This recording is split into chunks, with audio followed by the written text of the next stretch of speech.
by the meat packers who basically, it's a business, it's a huge business. And think about it, if everyone stopped eating meat and everyone stopped eating dairy, there'd be a lot of people out of jobs right now. You know, and it's a business, you know, food industry is a business, the medical industry is a business. It's important that you remember that because, again, no one's out there for your health.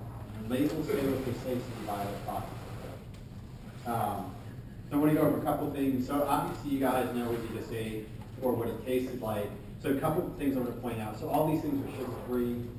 These are the basic ingredients, and the stuff will be on my website. It's on Elena's website. You know, so the things I highlighted. So in this case, for this one, we use stevia. Stevia has no calories, so it's a sugar substitute. You know, again, these recipes we'll be able to look at later. Pumpkin cheesecake. You know, you guys tasted it was delicious. Again, yes. Again, xylitol in this case was used. Xylitol is like a sugar alcohol. That's what's in Trident gum. Again, in moderation, use it. If you use too much, it's going to upset your stomach. But like I said, it's, you know, I personally don't have a problem with, you know, a lot of, you know, sugar substitutes like, you know, instead of using regular sugar, I do use a lot of agave, but I also buy it, you know, once a day. So it's never been an issue for me. But again, it is something. If you just replace everything with agave, you would kind of run into some trouble. You know, again, these, you know, so again, everyone's tasted that. These I thought were amazing, sugar-free chocolate buttercups. Again, in this case, you know, we use, you know, a combination of coconut oil, things like that. You know, again, very creative recipes. This is what raw food is today. This is amazing stuff. You know, 15 years ago, you know, raw food was, you know, eat a piece of bark off a tree. And now this is what you're getting to eat, and it's amazing. I mean, this stuff tastes good. This rivals any Snicker bar you'll ever have in your life. And the best thing about it is you're not going to feel sick after eating this. You know, you guys, so then what I really want to quickly talk about with you guys, since it is around Halloween time, and we have been focusing a bit on you know, sugar and things like that. I want to talk a little bit about diabetes. So the question is, I get asked all the time, is, you know, someone comes in and says, oh, I have diabetes, well, my mom had diabetes, my sister has diabetes. And so the question is it really in your genes? You know, and you know, with diabetes, you know, I want to talk about, so there's diabetes, hyperglycemia, and metabolic syndrome. And I just want to very quickly talk about the difference. So diabetes, you know, most people are familiar with the term. It's basically someone with high blood sugars, usually have to take insulin or some medication that lowers their blood sugars by mouth. Hyperglycemia is just high blood sugars. It's not someone who's diabetic, but it's someone who's at risk for diabetes. And metabolic syndrome is something, you know, it's become more popular in the last maybe, you know, 10 years, and it's constellation symptoms. It's not a diabetic, but it's, in some ways it might even be worse. It's someone, and we'll talk about what that is in a minute. So diabetes, again, there's type 1 and 2, there's hyperglycemia, there's metabolic syndrome. We're going to focus on metabolic syndrome. So the question is diabetes or any of these things really in your genes? And the answer is I really think it is. And this is why. These are the genes that cause diabetes. These are the genes that cause hyperglycemia and metabolic syndrome. And this is why we see it so much. It's because of this. It's because people weigh too much. And that's, you know, so what is metabolic syndrome? So about 30, I'm going to explain what it is in a minute. 34% of adults over the age of 20 have 34% have metabolic syndrome. 66% of individuals in this country now are either overweight or obese. 66, more than half. 18 million Americans have diabetes, and it's now showing up in children and adolescents. I think the youngest person with diabetes is 4, type 2 diabetes. So what is metabolic syndrome? It's a constellation of symptoms. Fasting blood sugar, greater than 100. So someone who has high blood sugars, someone who has a high blood pressure, someone who has low LDL, someone who has high triglycerides, and someone who's fat. You know, so what do all these things have in common? What makes all these things better? Right. It's the simplest thing in the world, yet it just seems to elude everybody that how do you get rid of this? So again, the youngest type 2 diabetic in the world is 4 years old, morbidly obese.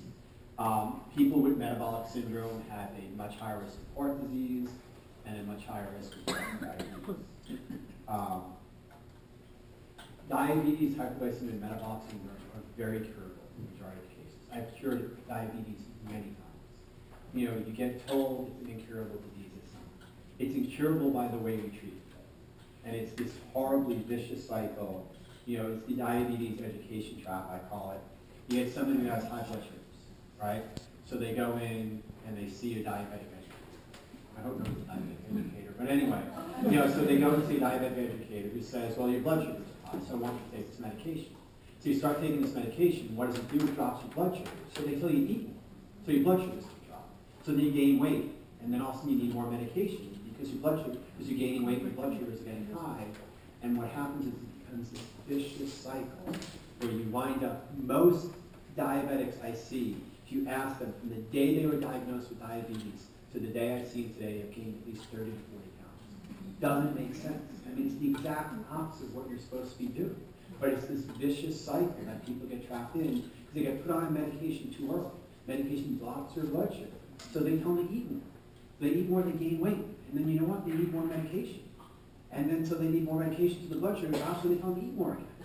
And next thing you know, a couple of years go by and you're up 30, 40 pounds, and now you're just full-blown diabetic, and your chances of getting off medications really become slim. So it's important, your diabetes is curable if we treat it the right way. But we're not treating it the right way. We're just throwing meds at it. And remember, why we throw meds at diabetes? Because people make money on it. There is no medication out there that is meant to cure it. You're meant to take it for life, for a reason. Again, so medications, the one thing I want you to say, medications does not cure diabetes. Medications do not cure high blood pressure. They just lower your blood pressure, they lower your blood sugars. That's it.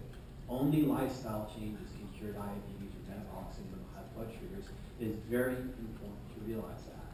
Because if you don't, half the people in this room will wind up with diabetes for their lifestyle. And it's just a horrible path to go down because it increases your risk of everything.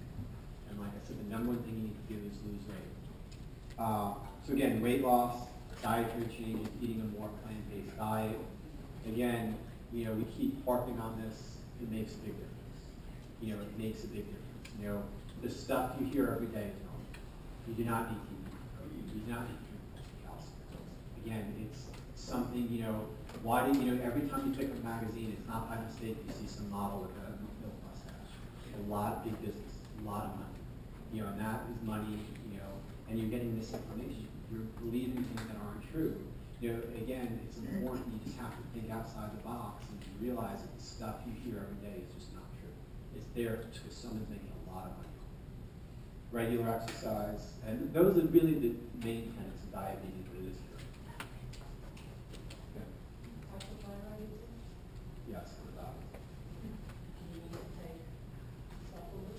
it. Again, you mean thyroid? Again, there's certain things that, some people try to do it naturally. Some people, you can eat certain foods that enhance the thyroid. Again, I'm a traditionally trained, American physician, cardiologist. So again, I'm not going to tell you should never take a med in your life. I'm not telling you that at all.